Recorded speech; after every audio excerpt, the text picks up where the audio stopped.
I'm not Okay. gonna lie. I haven't had the, my soul recognizes your soul. I'm more like scream and run. Hey, we can respect cockroaches. We don't have to cuddle them.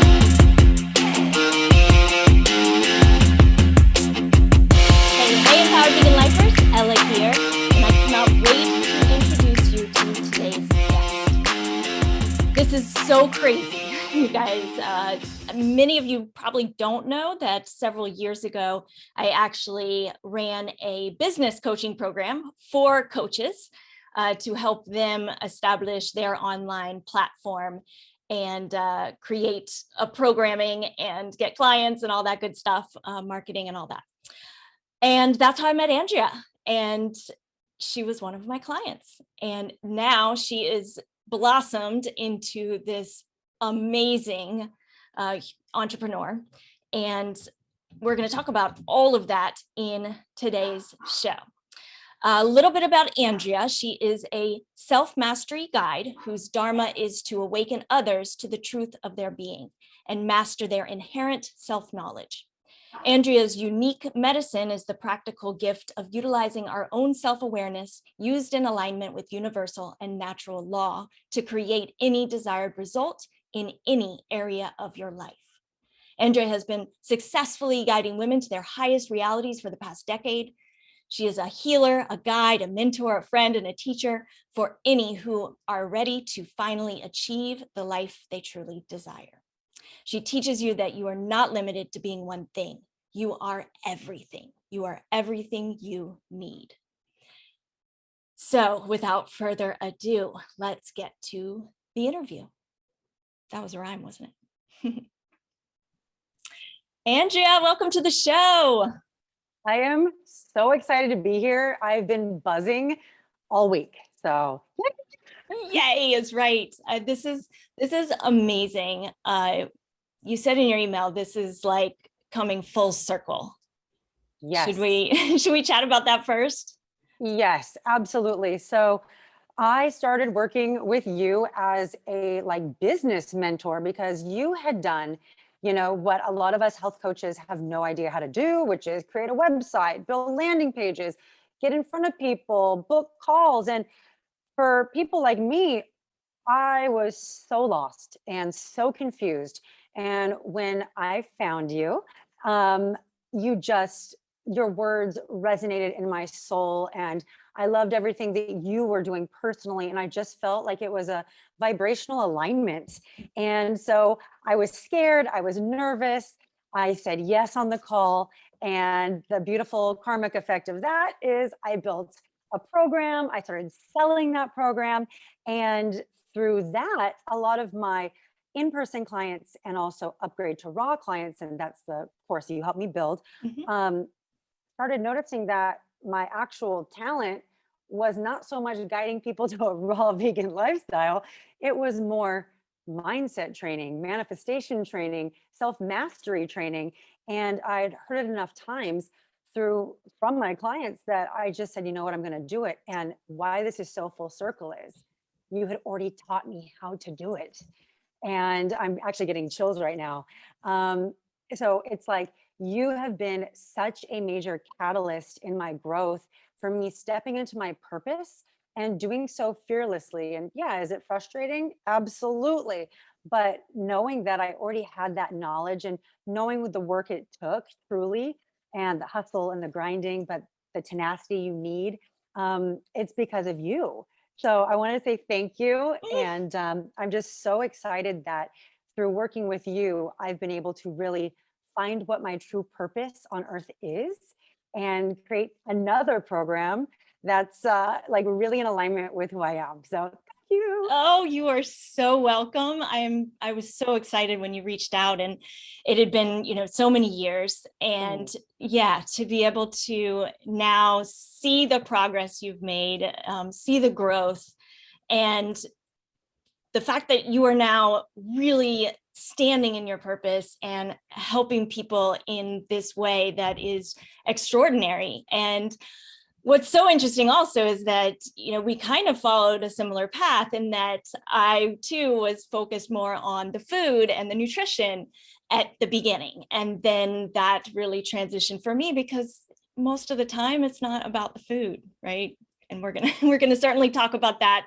And I'm really curious to hear about how you work the whole karma situation in there. So before we get started on that, and I want to cover entrepreneurship and all these things, because a lot of a lot of my clients, actually, when they come through my programs, are thinking, wow, I want to do something like this. I am ready. I am feeling courageous. I took the step to invest in myself, and now I want to help others do the same. So I think this can be inspirational to a lot of people who are listening. So thank you for being here. Oh, my pleasure. And yep, that's what it is. We find our purpose, we get jazzed up, and we give it away. That's correct. That's correct. Well, let's start with your going vegan story, since it's the Vegan Life Coach podcast. Do you want to tell us how you got into veganism? Sure. So I was your typical standard American diet, not so much growing up. My parents were very health conscious. So I didn't have soda. I didn't have, naughty food, but there wasn't even like organic food, I don't think at that time. But it was pretty standard, meat and potatoes, all that stuff.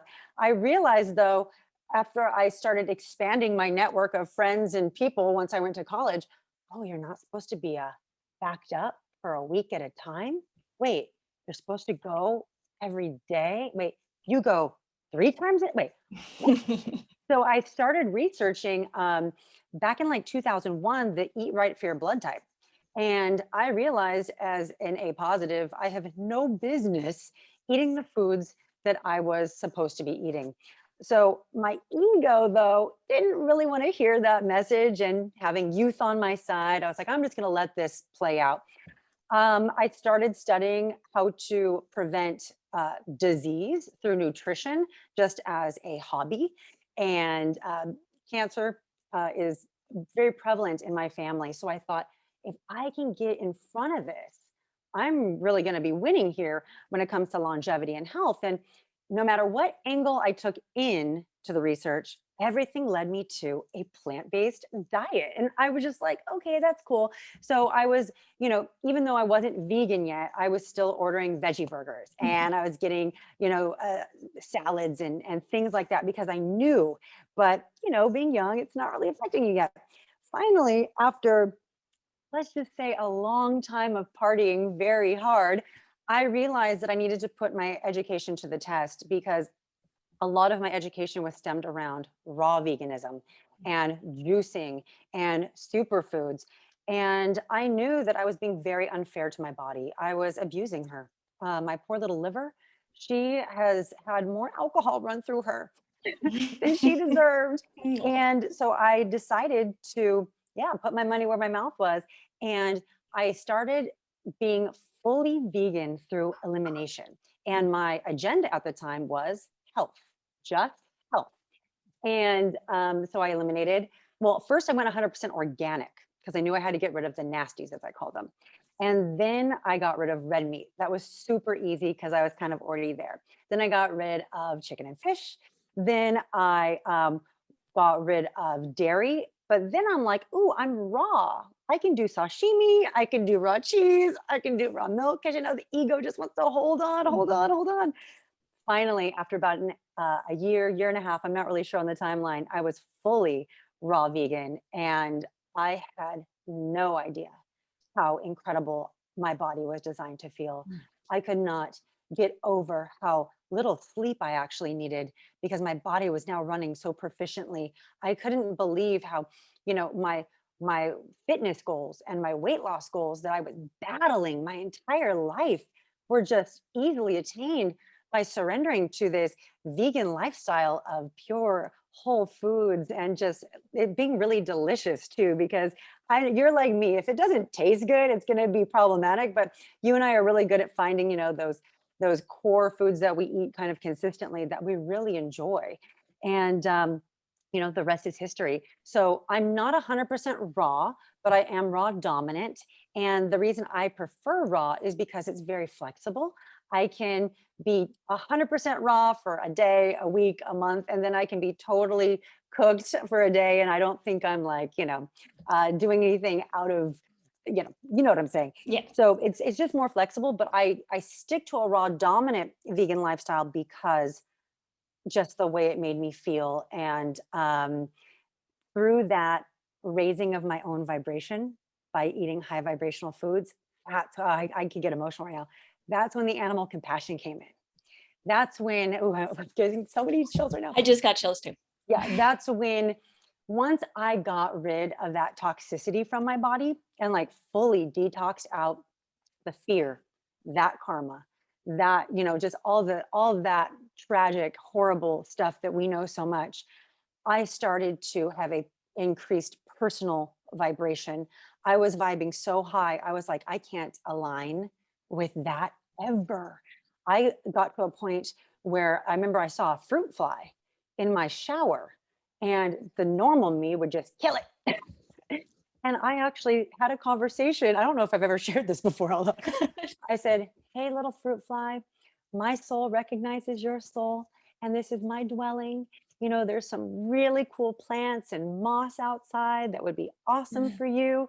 If you could just find your way out there and let me have my home, I'd really appreciate it. And I don't know what happened to it, but I'm assuming it. So it's like I started to recognize through eating clean finally and eating in alignment with nature, eating from earth directly, that there is no separation. We all just have different, avatars and skin suits, and we just have different realities. Who am I to, stop a gnat or a fruit fly's reality early? It's not, I don't have dominion over it. So it just really expanded my empathy, my compassion, and my acceptance for all living people and things. And that universal principle, I'm able to practice through everything in my life. And I learned that through veganism. I love this, how this came to be for you, and that progression, and how everything built on what you learned previously, and that it opened your heart and your mind and allowed you to like really absorb a new energy from the food you were eating. That's so fascinating. And I think from the research, it shows that most people do come into veganism for health, right? And the reason we need to be very welcoming and encouraging of people who are coming in it for health, even if they don't seem to care about the animals, is because just what you're saying. And I just think that this is so needed. I'm so glad you're doing what you're doing. Yeah. The world needs you. I have to remember, thank you so much for that. I have to remember too, like I was once dead asleep. And my story had to be the way it was. And I had to wake up in my own unique way that would resonate with my soul. So when I see someone who is eating poorly, but has an ounce of willingness or an ounce of interest, I'm not going to say, you can't be vegan because you haven't watched Earthlings. Come on.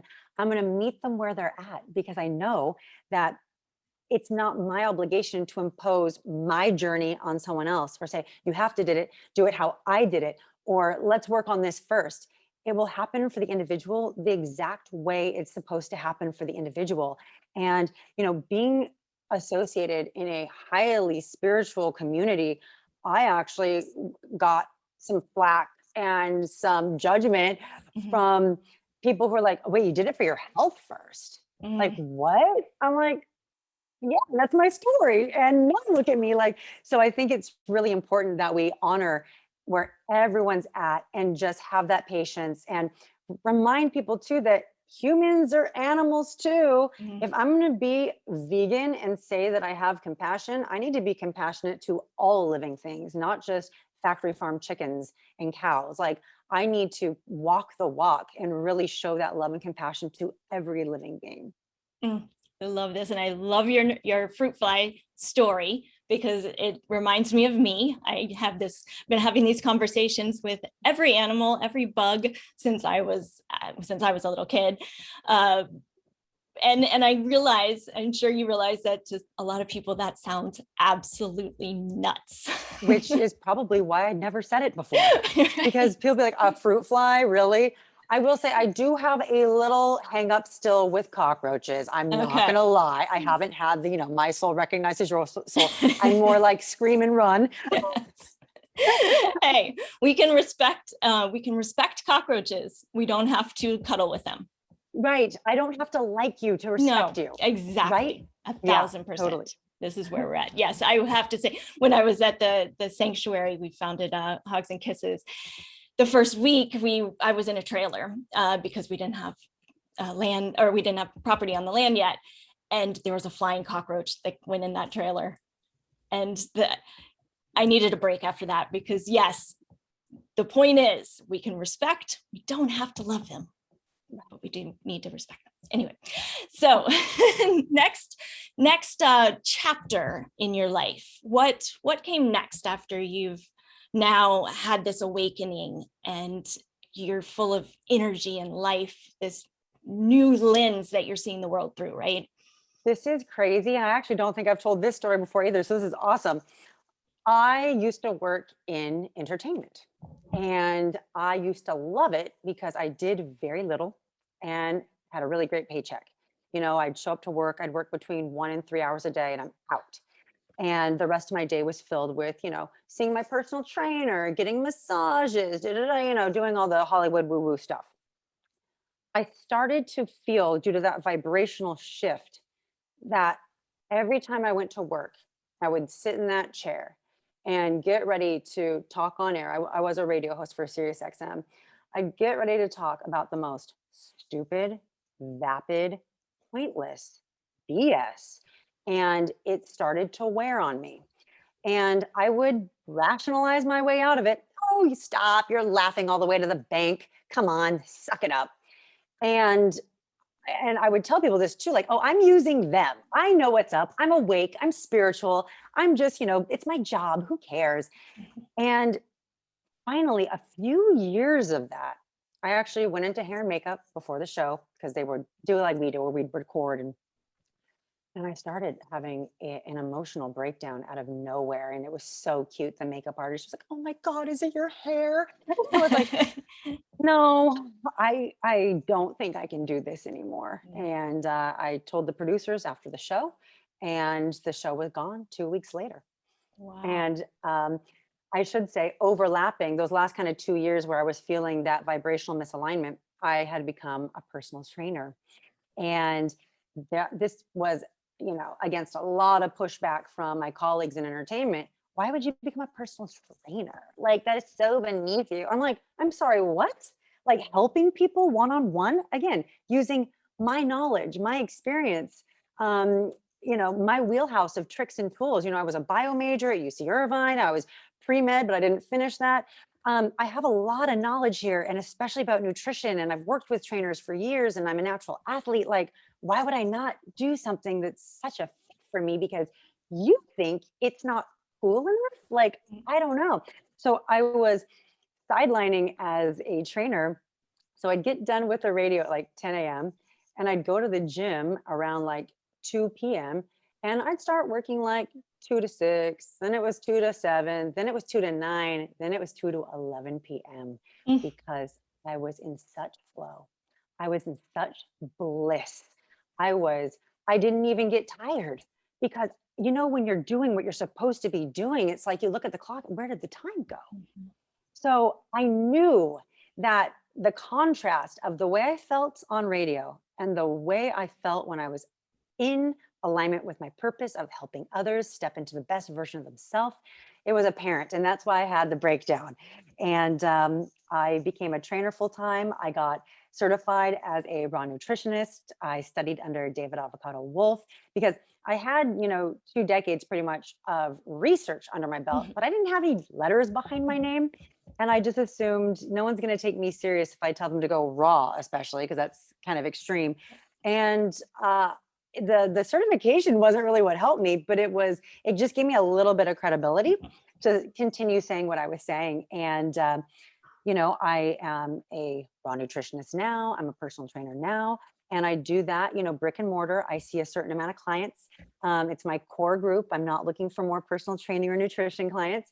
And then I have my online programs. So I'm doing my mindset and my self-mastery training, kind of the beginning of the day, seeing those clients like you and I are seeing each other now.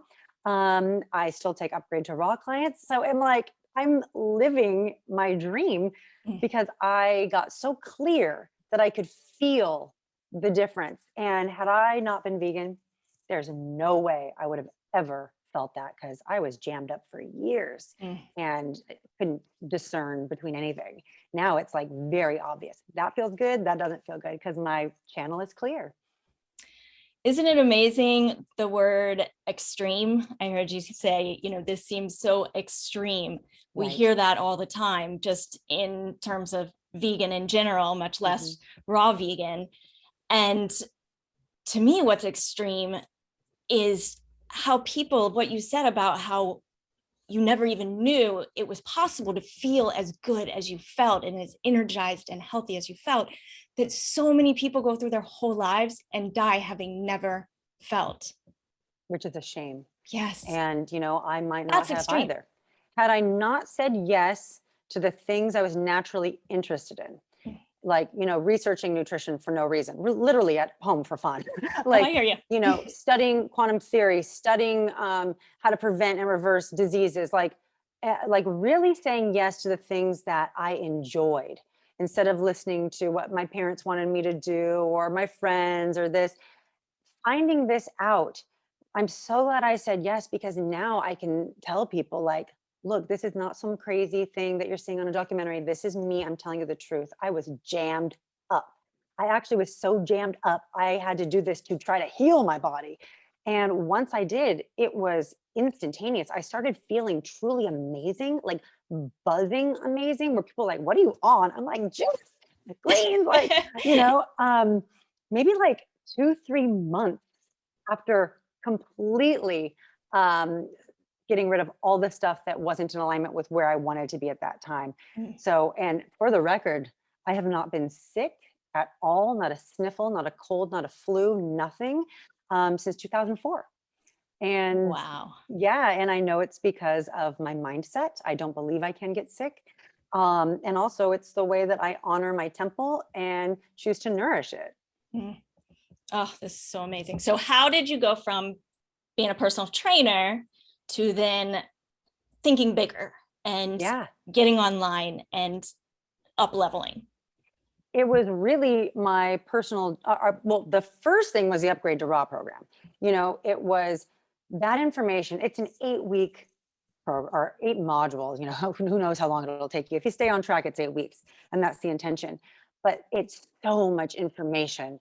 It's a complete lifestyle transformation. I need the clients to really truly understand why they're doing it, so that they can continue to do it, rather than me saying, oh, here's your 8-week detox guide with no education. I really needed them to understand in every cell of their body why they're doing what they're doing, and be able to answer other people's questions too, because they know it so well, so that they can live this in perpetuity. And I didn't have enough time a day in the gym. I'd see people, for 50 minutes, 60 minutes. If I'm lucky, I get an 80-minute client, but there's not enough time. And you know how it is. If we're talking, we're not working hard enough. So I decided to create the program to put some of my clients through. Mhm. And then it was like, this is awesome. And I started promoting it, more broad term, which, you were the one that showed me how to do all of that. That was crazy to me. I could not have done any of that without you. And from then, continue with my training, continuing taking online nutrition clients. It was then my personal training clients. It was me who said, I want to do Upgrade to Raw. It was my clients who said, you need to put all of this mindset, spirituality, universal law, manifestation, boundaries, like everything. This needs to be a program, because I look forward to our sessions for kind of like these therapy sessions. Mhm. And again, that's not the primary purpose of a training session. Right. So I was trying to get out as much as I could in our little breaks. And I finally heard the message from a client. It was something I was really thinking about, but it was the way she said it. And I said, you know what, I'm just going to do it. And the reason I had been putting it off was because you and I know how much work it is to create a, quality, high level program. And thankfully, in my industry, I wasn't doing much work last year. So I sat down and I did it. And the rest is history. Oh, amazing. Another, good thing that came out of COVID. Staying right. positive there. Yeah, and with this specific style of like mindset work, it's really self-awareness work. I've been doing this for the past decade, Mhm. just helping friends, helping family, helping women specifically, taking them through the same steps that I went through to get rid of all my junk. Mm. It's like I cleaned up the body. Now, what about my nasty thinking? What about my judgment? What about the denial and delusion I was living in? Mm. And really cleaning up that channel, that energetic channel, to really start manifesting what I want, really, achieving the life of our dreams. And I know you totally understand this.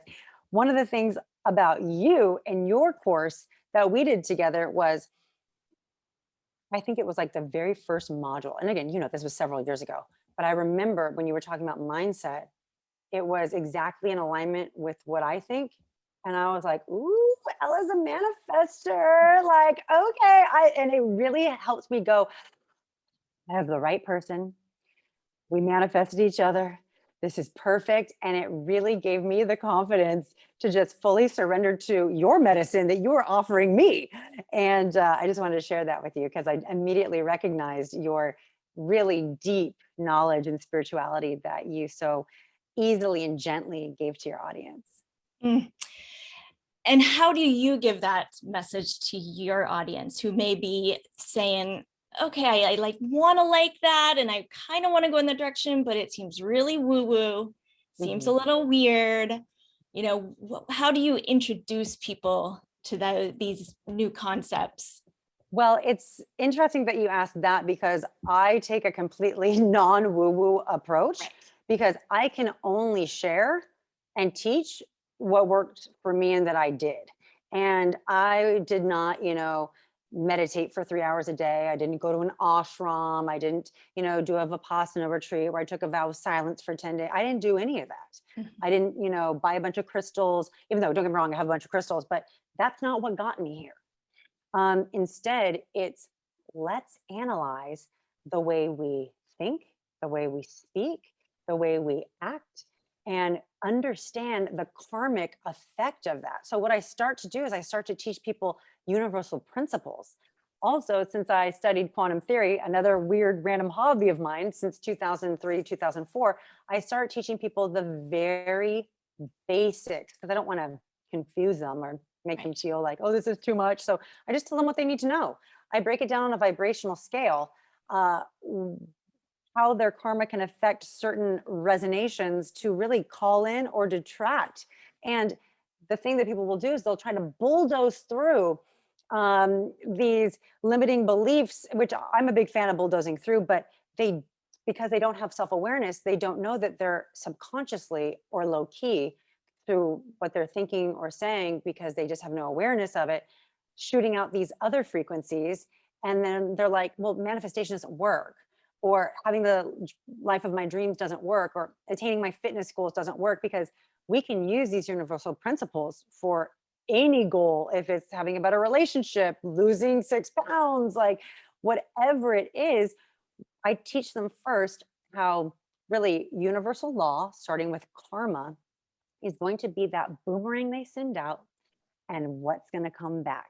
And if we don't clear our channel by getting really, really, really real with ourselves about what we're thinking, saying, and doing based on our core beliefs that the time are inherited or programmed over the years, we'll never create the life we want, and we'll stop doing it because we'll have only created more self-doubt in the process. So I teach people self-empowerment through utilizing these aspects of primarily karma. All right, so we've talked about a little bit about universal law, quantum theory, karma. How do these things intertwine for you in terms of how do you explain? Because quantum theory seems very out there, it seems very complicated. It's very scientific, and Mhm. I've studied it as well, so I know the science behind it. Do you talk about the science behind it, and how do you explain karma? I don't get too deep, but I also know that whoever I'm calling in as a client trust me on a level that they know that I'm not making my research up, and they can clearly see by my life that I'm vibing at the levels that I'm teaching. So when I, got clean and I increased my frequency, I realized I was really manifesting a lot just by default because my frequency was so high. Once I got really radical on my self honesty and my self awareness, it was so crazy that miracles and manifestations were pouring into my life so much that I actually was like, okay, pump the brakes. Like, this is crazy. Like, da da da. And the reason that I had such obvious and overwhelming manifestations was because I was truly so grateful.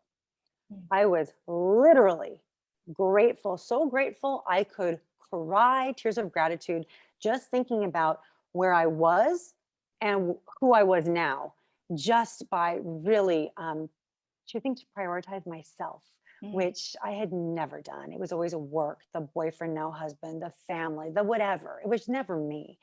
And I was like, this makes perfect sense with all the quantum theory I've been studying. So we know everything. And here's how I kind of break it down. At the quantum level, we know everything in our perceived reality is simply a wiggle and a wave of information and intention. So the wiggles and the waves that I'm sending out are going to resonate back through the law of karma. So when I'm shooting out, oh my God, I'm so happy that I'm crying and I can feel it in every cell of my body.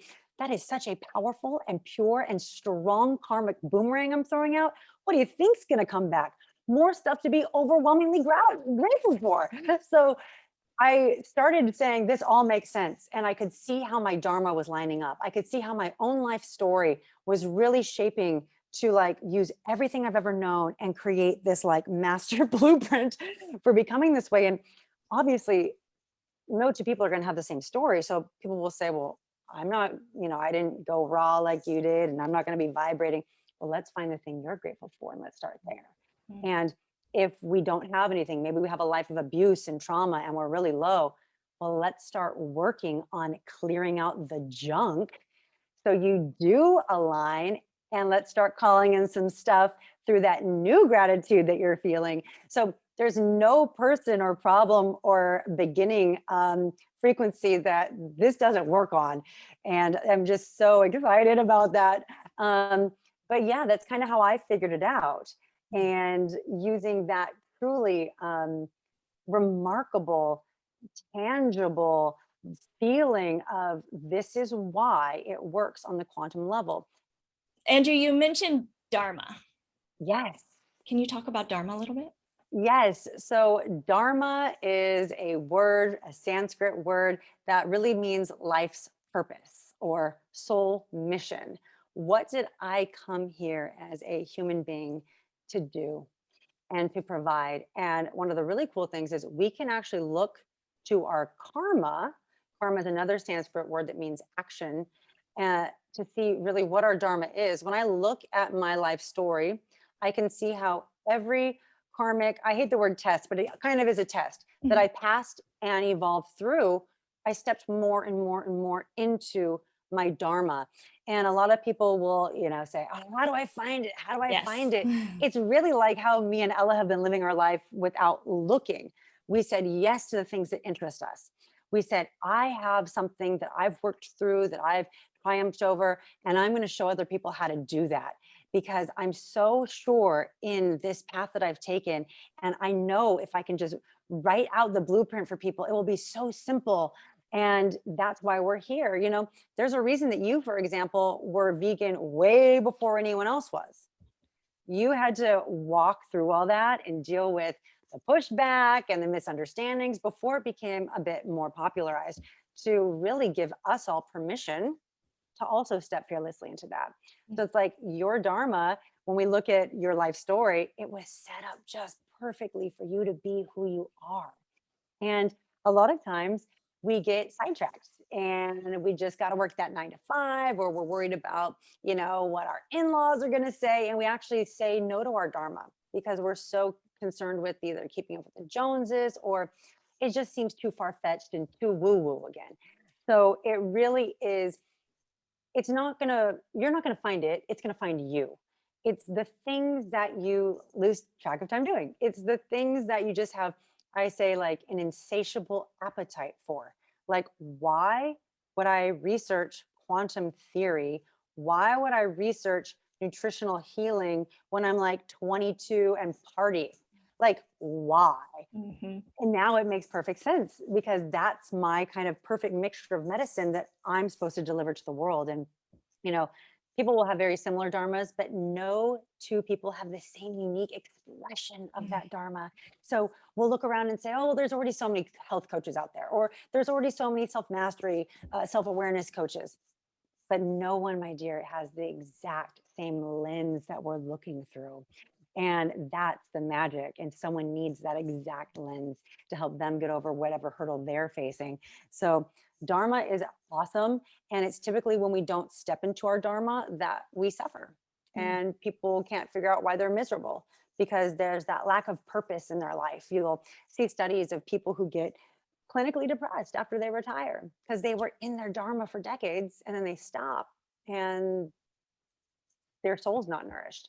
So it really truly is understanding the mind, body, spirit, Trinity connection. I can't just be in my mind. I can't just be in my heart, soul. I can't just be, in the body. I have to have all three. And part of that heart, that soul is being in alignment with your Dharma. And it doesn't mean you keep working. It means you just kind of switch gears. So maybe you were a teacher. Now maybe you want to be maybe a tutor to one kid, or maybe write an article, or maybe do a little Zoom workshop, something to keep you in alignment with your purpose. Yeah. I love that. I love that. So some things you just said remind me a lot of how in scarcity mode people are in general. Yeah.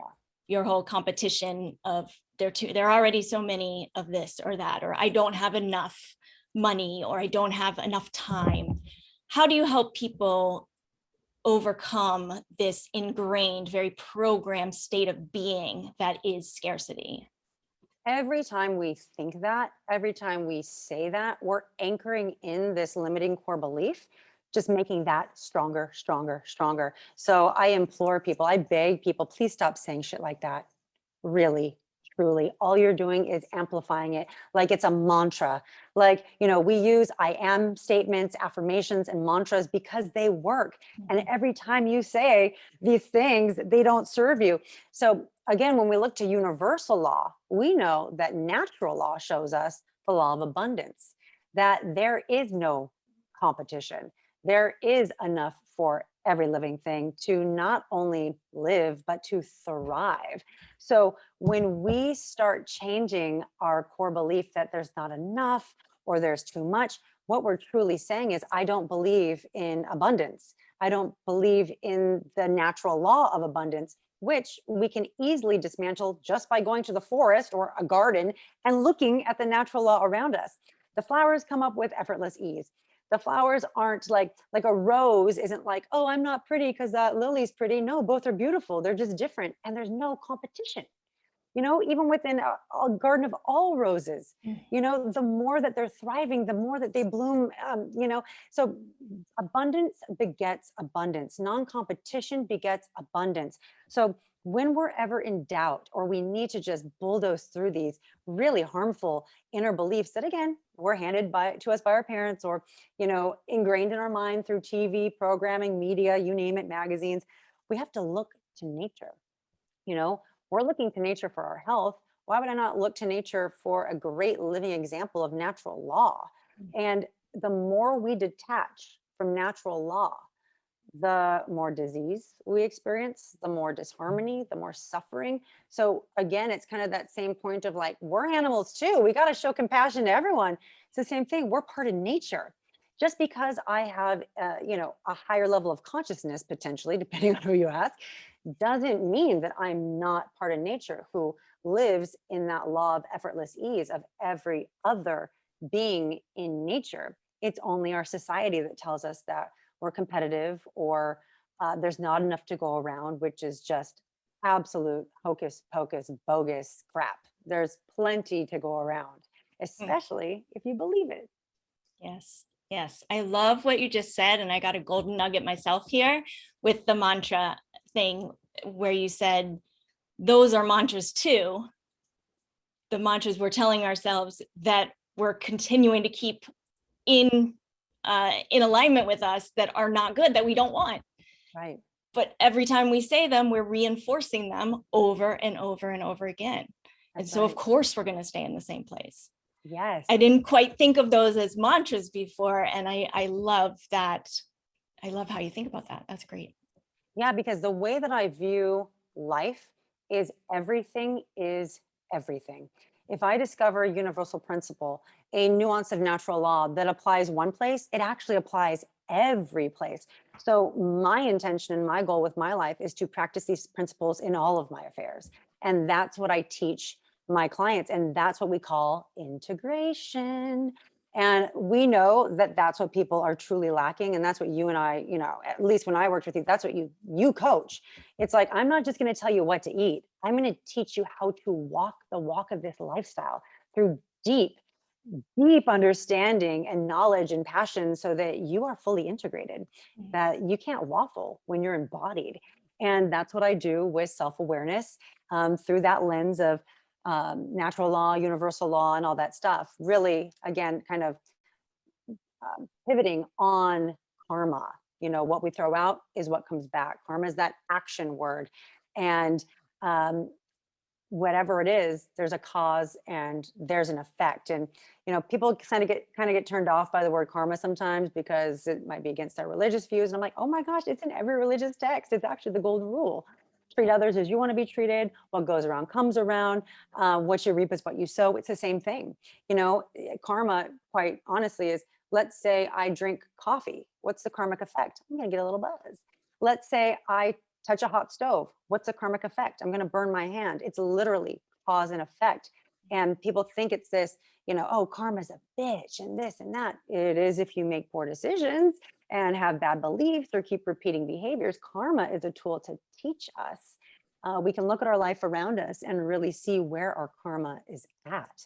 If I'm in a bad mindset or I'm living in squalor, I guarantee you there's no understanding of karma. Otherwise, I'd be shooting out some gratitude or some compassion, because it comes back in an amplified manner too. That's something really cool about universal law, is if I'm pure in my intention and I throw out love and honor and appreciation because I truly mean it, I'm actually going to call that in without even trying. Now, here's a little caveat though. If my intention is to get love and affection and attention, and so I'm throwing that out because I need it, I'm actually throwing out a low-key vibe of desperation and leverage and narcissism, that I'm going to work this whole system and we're going to get a very matched response.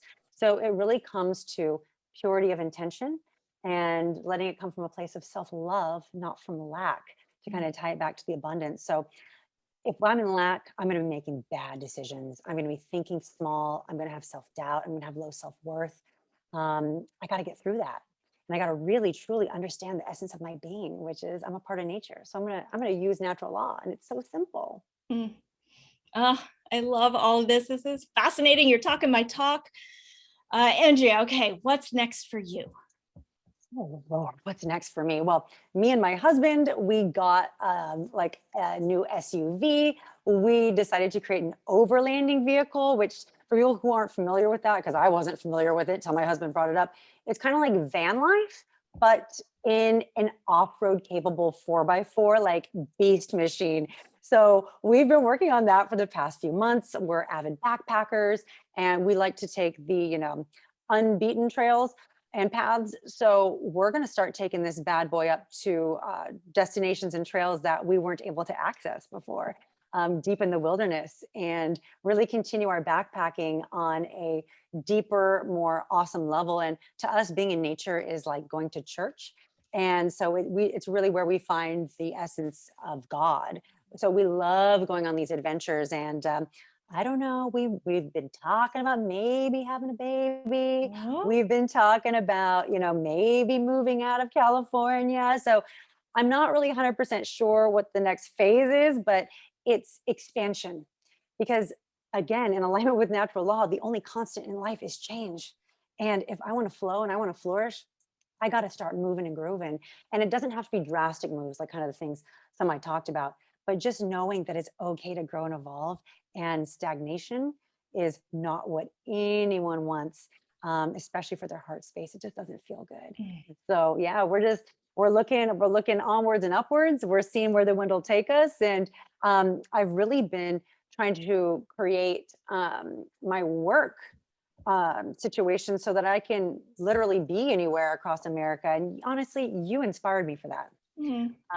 Take my laptop and be able to service clients and not be kind of married to my desk. This is where I do all my work. If I could just be somewhere else, that'd be awesome. So thank you for being that inspiration. Again, full circle reason that really was the catalyst to everything I am today. Oh, it is so my pleasure. Oh my goodness. Oh, I wasn't expecting all that. To me, that's freedom. And I think there's nothing better, that feeling of feeling free. And that's what you're describing. And I know that's what you help your clients get to that space. Right. So amazing work. Andrea, thank you so much for being on the show. Oh, we will pleasure. put all your links in the show notes. You guys check her out and keep on keeping on doing amazing work, Andrea. Likewise, Ella, thank you for everything you do and this amazing podcast. You're the best. You're so welcome. So beautiful.